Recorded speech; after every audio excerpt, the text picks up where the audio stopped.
আসসালামু আলাইকুম। এই মুহূর্তে যে বিষয়টি নিয়ে আলোচনা করতে চাই তার আগে একটু স্ট্রেট জানিয়ে রাখি, আমার একান্তই দৃঢ় বিশ্বাস অথবা নানান ধরনের সোর্সের কথা যেভাবেই বলুন না কেন, সেটি হচ্ছে ফেব্রুয়ারিতে নির্বাচন হচ্ছে না। আগেও বহুবার বলছি, এখনও মনে করিয়ে দিচ্ছি। এখন সরকারের উপদেষ্টারা বিভিন্ন ধরনের চটকদার কথাবার্তা বা বিভিন্ন উদ্যোগের কথা জানিয়ে মানুষকে মোটামুটি নির্বাচন কেন্দ্রিক আলোচনার মধ্যে ব্যস্ত রাখার চেষ্টা করবে, এটাই স্বাভাবিক। এবং তারই একটা অংশ আসিফ মাহমুদ সজীব ভুঁইয়ার নির্বাচনে অংশগ্রহণের খবর। দিনের পর দিন এই আসিফ মাহমুদ সজীব ভুঁইয়া স্থানীয় সরকার বিষয়ক উপদেষ্টা পুরো জাতিকে বৃদ্ধাঙ্গুলে প্রদর্শন করে যাচ্ছেন, আর ডক্টর মোহাম্মদ ইউনূস তাকে সব ধরনের ব্যাকআপ দিয়ে যাচ্ছেন। এটা তো পরিষ্কার। বিবিসি সহ বেশ কয়েকটি গণমাধ্যমে নতুন করে যে খবরটি এলো সেটি হচ্ছে আসিফ মাহমুদ সজীব ভুঁইয়া নির্বাচন করবেন এবং শেষ পর্যন্ত নির্বাচনে অংশ নিলে তিনি উপদেষ্টার পদ থেকে সরে দাঁড়াবেন। এটুকু হচ্ছে মোটামুটি খবর। তবে কোন দলে জয়েন করবেন পদত্যাগ করলে, এনসিপি অথবা স্বতন্ত্র প্রার্থী হয়ে লড়বেন কিনা, সেসব বিষয়ে তিনি কোনো ধরনের কোনো নিশ্চিত করে কিছু বলেননি। এটাও এক ধরনের বৃদ্ধাঙ্গুলি প্রদর্শন, এক ধরনের কি সরাসরি কেন কি কারণে আমি সেটি বলছি। এবং এটা তো আমরা পুরোপুরি নিশ্চিত যে তিনি এনসিপির হয়েই প্রতিদ্বন্দ্বিতা করবেন। মোটামুটি পরিষ্কার না করার বিষয়টি হচ্ছে মানুষকে একটু রহস্যের মধ্যে রাখা, তাকে নিয়ে আলোচনা জিয়ে রাখা। এগুলো সবই নাটকের অংশ, এগুলো আমরা বেশ ভালো বুঝি। এখন প্রশ্ন হচ্ছে যে যেখানে তিনি নিজে ঘোষণা দিলেন যে নির্বাচন করবেন, তারপরও সরকারের উপদেষ্টা পরিষদের সদস্য হিসেবে তিনি কিভাবে টিকে থাকেন, তার উপদেষ্টা পদ কিভাবে রয়ে যায় এখনো। এটা তো অন্তর্বর্তীকালীন সরকার, অর্থাৎ নির্দলীয় সরকার।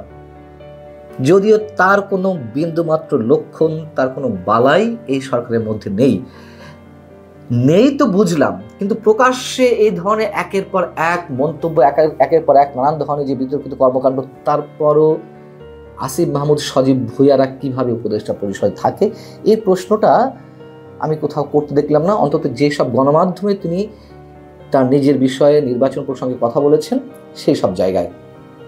এবং সঙ্গে এক বিশাল মহান বাণী শুনিয়ে দিলেন যে নির্বাচনে অংশ নিলে উপদেষ্টার দায়িত্ব থেকে পদত্যাগ করবেন। পদত্যাগ তো করতেই হবে, তখন পদত্যাগ না করে যাবেন কোথায়? সবকিছুর তো একটা শেষ আছে, সবকিছুরই একটি সীমা আছে।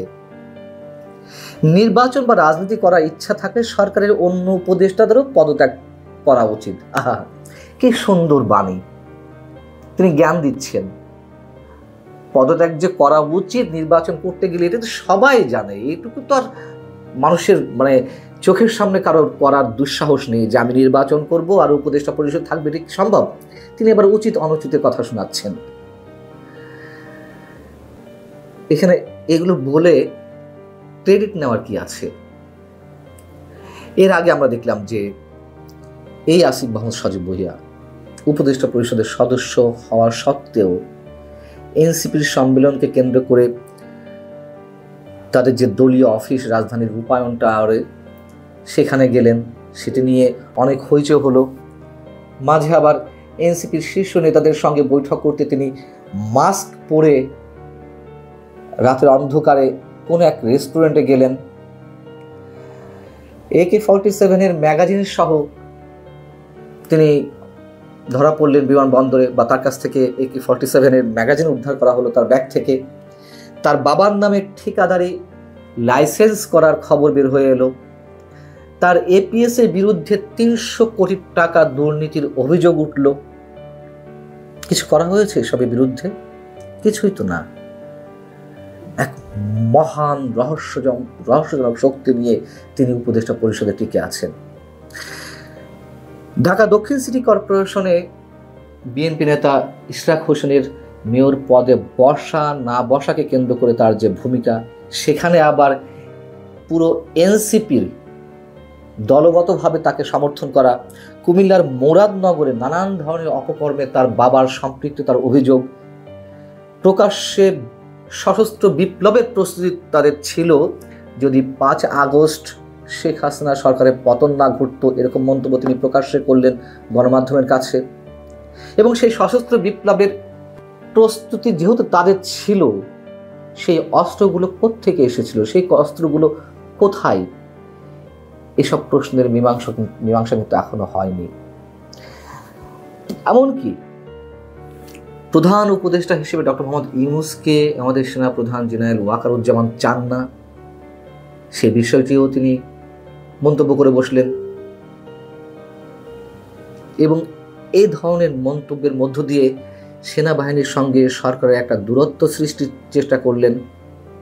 এত যে অভিযোগ স্থানীয় সরকার বিষয়ক উপদেষ্টা আসিফ মাহমুদ সজীব ভুঁইয়ার বিরুদ্ধে, এত বিতর্কিত কর্মকাণ্ড বা বিতর্কিত বক্তব্যে নিজেকে জড়িয়ে ফেলা, তার কোনোটিতে কি তার ন্যূনতম কিছু হয়েছে সরকারের পক্ষ থেকে কোনো ধরনের কোনো জবাবদিহিতার বিষয় আমরা দেখেছি? প্রত্যেকটি বিষয়ে বরং সরকারের অন্যান্য উপদেষ্টাদের বা সরকারের প্রধান উপদেষ্টার প্রেস সচিবের একেবারে নগ্ন সমর্থন তার প্রতি। এবং এই যে কথাবার্তাগুলো বললেন যে নির্বাচন তিনি করবেন, তার মানে তিনি তো পরিকল্পনা নিয়েই আছে। আমি ভিতরে সব ষড়যন্ত্র কিংবা সব পরিকল্পনা বাদ দিয়েও যদি এই কথাটুকুও ধরি, তারপরেও তিনি এই সো কল্ড নিরপেক্ষ নির্দলীয় অন্তর্বর্তীকালীন সরকারে থাকেন কিভাবে? নিশ্চয়ই ডক্টর মোহাম্মদ ইউনূসেরও ন্যূনতম কোনো সাহস নেই তাদের বিরুদ্ধে কোনো অ্যাকশন নেওয়ার।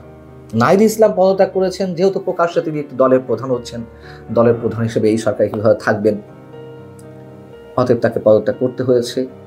ঠিক 11th আওয়ারে গিয়ে সব কিছু গুছিয়ে সব ডিজাইন তিনি বাস্তবায়নের পথে রেখে গিয়ে তারপর পদত্যাগ করবেন। যেমনটা আমরা দেখলাম গোপালগঞ্জে যখন রণক্ষেত্রে পরিণত হলো, তখন স্বরাষ্ট্র উপদেষ্টার সঙ্গে তিনি পুলিশ সদর দপ্তরের কন্ট্রোল রুমে বসে সব ধরনের নির্দেশনা আইন শৃঙ্খলা রক্ষাকারী বাহিনীকে দিয়ে যাচ্ছিলেন। এটাও তো ওপেন সিক্রেট, বাংলাদেশের ইতিহাসে রেকর্ড সৃষ্টি করা। এবং সেই ধরনের পরিকল্পনা নিশ্চয়ই তিনি করার চেষ্টা করে যাবেন। অন্তত নির্বাচনের মূলা যতদিন আমাদের সামনে যতদিন ঝুলিয়ে রাখা হচ্ছে,